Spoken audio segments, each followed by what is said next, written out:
Hi guys, and welcome to, wait, where's our microphone? There it is.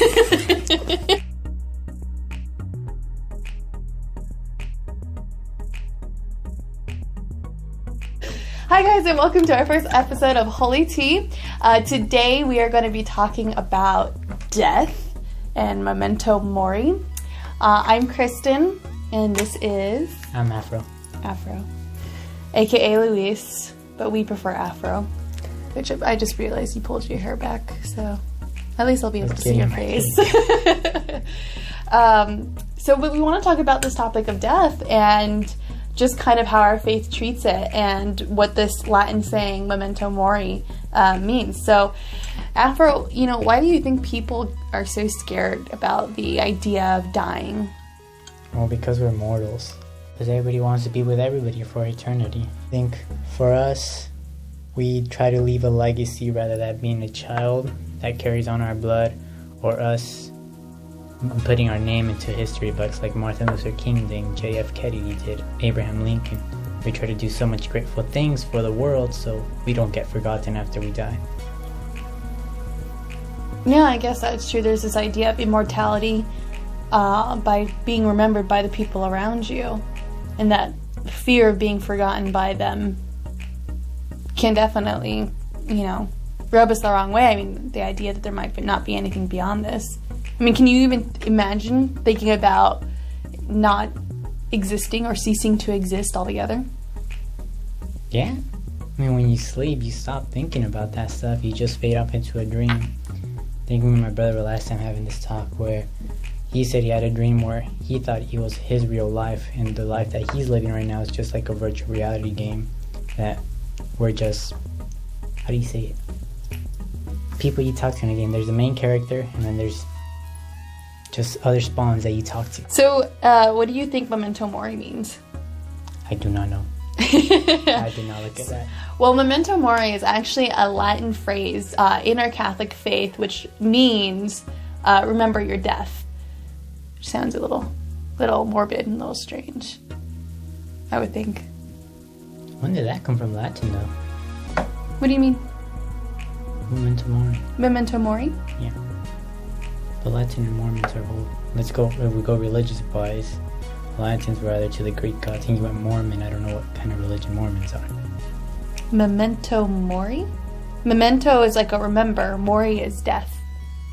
Okay, now I got it in Spanish terms. Yeah. Okay. So, Memento Mori is a phrase that emerged during some of the earliest centuries. In fact, it was believed that during the Roman Empire time frame, that after a great military leader would come back from a victorious war, somebody who was like a peasant.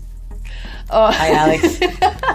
A peasant or somebody who was not important was literally assigned to follow that military leader around during all the festivities and like the partying and stuff like that was going on, and to whisper Memento Mori into his ear.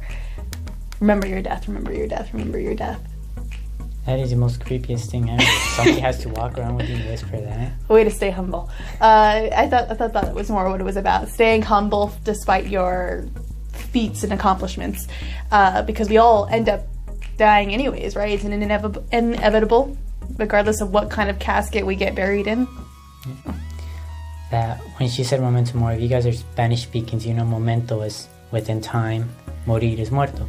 I don't know if much of you know about Alexander the Great. When he came into this world, he was pretty much a nobody. Then he started conquering so many lands for his kingdom, and he named it, forgot what to name his kingdom.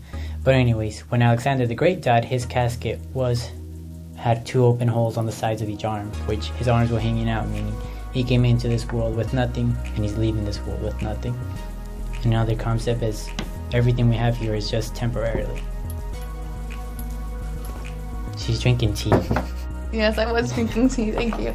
So Memento Mori actually re-emerged in our Catholic faith during the, what century was it? You're looking at 15th century or so, maybe a little bit sooner.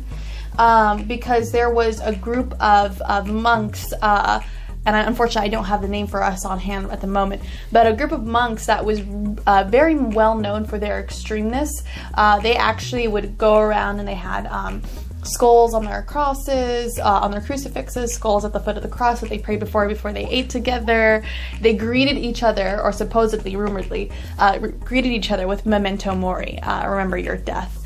And this actually has gone to encompass other actions that occurred. So there is a Church of Bones that you can visit in Prague, and this Church of Bones was created when a Capuchin monk came from the Holy Land. He'd gone to visit Golgotha, which is the hill that we believe that Jesus was crucified on, and he took dirt from Golgotha and brought it back to Prague where they were building this church, and in the graveyard he scattered the dirt. And because people found out that dirt from the Holy Land where Jesus was crucified was in this graveyard, suddenly they were all signing up to be buried there when they died. Now, we all know that eventually the Black Plague hit, or a bubonic plague, or it was completely catastrophic and there was a lot of people that died. And so, kind of ironic given the certain circumstances we're in.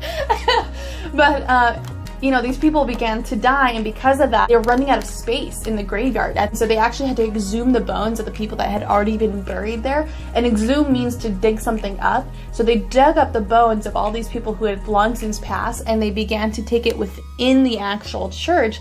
And the skulls, the bones, the different parts of the bodies began to be layered across the inside, across the outside. Like, it's literally decorative. We'll throw up some pictures in this video so that you can see exactly what I'm talking about. It's totally crazy.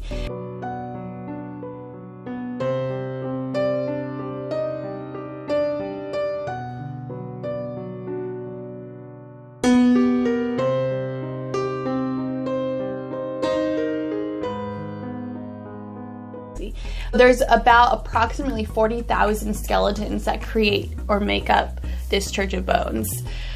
Seems like an awesome trip. Approximately? I think there might be more. More than 40,000? Oh yeah, I did show you the pictures. Yeah, I did. But about approximately 40,000. But that's just counting the skulls. How when the skulls disintegrate, there's ribs, there's femurs, there's humerus, there's olus, there's the hips. Mm-hmm. Well, 40,000 skeletons as a whole, not bones specifically. Make more sense? Yeah. Okay, cool. But I thought this was awesome. There is a room that is dedicated in a chapel, and I can't remember if this is in the Church of Bones in Prague, or if this is in the chapel in Italy that's also known for being decorated with the remains of former monks. There is a sign, as if the bones were speaking to the people that were visiting it, saying, what you are, we once were. What we are, you will be. It's rather morbid and rather grave. Creepy. I know. I asked Father Mike what he thought of it, and he just kind of went, well, and that's his way of saying no.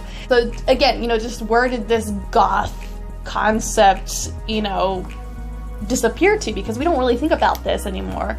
But in recent years, Memento Mori has re-emerged. There was actually a sister who had brought it back and was posting on Twitter and things like that, and she keeps a skull on her desk. It's a reminder in our faith that there is something that we believe in that is more than just what we see, right?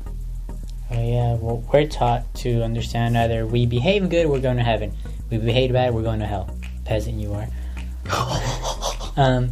That's what our faith is mostly grounded on, serving God, and if we serve God, He'll carry us to His kingdom after we die.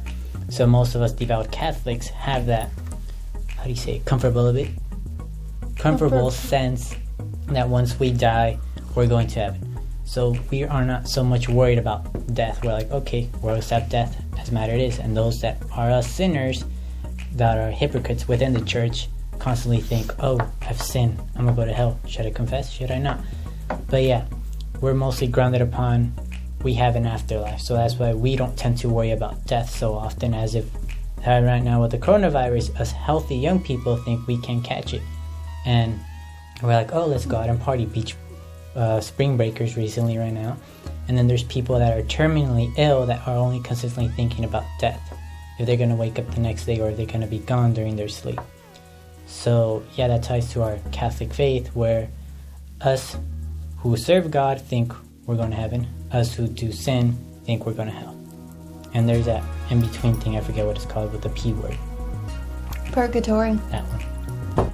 Just to reiterate real quick what Afro said, is that when we die, we have this belief in our faith that our body is buried, but our soul, which is immortal, goes on. And so we go to heaven, purgatory, or hell, depending on the judgment that we face with God.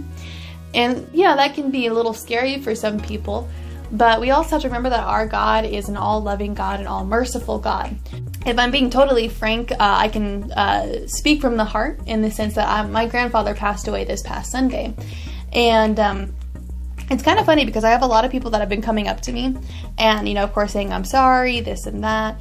And I think that they're kind of expecting me to break down and tears and snot and whatnot. But as sad as I am to see my grandfather go, there was this sense of joy knowing that he is where we all want to be.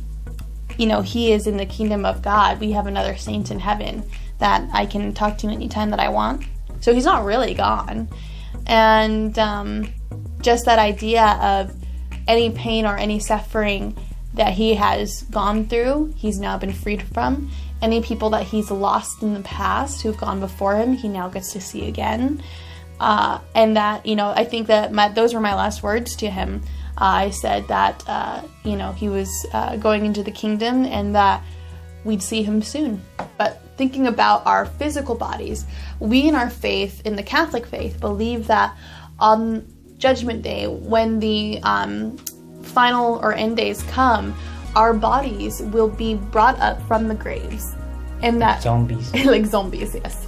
I don't think we're supposed to be like zombies, though. I think we're supposed to be fully intact. So, you won't have any worms or, creepy crawlies. Oh, you know that. Our physical body and our spiritual body, which is our soul, they'll be reunited with our body, and that we'll be taken into heaven altogether. It's that same idea of the Assumption of Mary. Mama Mary, passed away on earth, but her son loved her so much that we believe in our faith that he reunited her soul and her body in heaven, where she was crowned Queen of Heaven. Memento Mori isn't meant to be this scary saying that we just, to creep others out, say to one another. It's really just a reminder that there is something more in this world, that we live each and every single day for God, that we live each and every single day for the next life, not this life. That we truly have a divine creator who is all loving and seeks to have us with him once again, reunite us once again with him. But while we are here on this earth, we have a mission that he has given us to spread the faith, to give truth unto others. Death is not meant to be scary. And I know that we are currently living in a time where we are very fearful of this idea of dying because this virus is going around and we wonder if we're going to catch it. If you are somebody that truly holds to our faith, then you know that this virus isn't something that you should be afraid of. Yes, take care of yourself. We're not telling you to go out and lick, doorknobs and whatnot and praise Jesus. That's how we kids grew up. We were eating dirt. That's why we're healthy. We're advocating for you to wash your hands, do what you need to do to make sure that you're quarantined properly with your family. Stop taking all the toilet paper too. But at the same time, saying to have faith that God will see you through this and that there is something greater beyond this world than we can see. So Memento Mori, remember your death. Remember to stay humble. Remember to live each day for God and to live each day in love. Well, for those of you that want to keep your faith, look up Proverbs 3-6. And yeah, that's it. So, like, comment below, subscribe, follow us. We'll have more Holy Tea videos coming to you. And send topics that you want to hear us talk about. Yes, we'd love to know more things that you want to hear about, more things that maybe you're afraid to go and talk to with other people about, with your parents, or maybe you're a little even afraid to talk about it with your own friends. There are no limitations. There are no topics that we will refuse to cover, so feel free to have at it in the comments. Stay tuned. Life Teen does have a Life Teen Life Night worldwide that's going to be live streamed this up and coming weekend. So make sure you look up Life Teen on YouTube and subscribe to their channel to stay in tune with other things that they have going on for our young adults and youth. All right, we'll see you guys next week. Bye-bye. Take a sip of your tea before you close. Fine.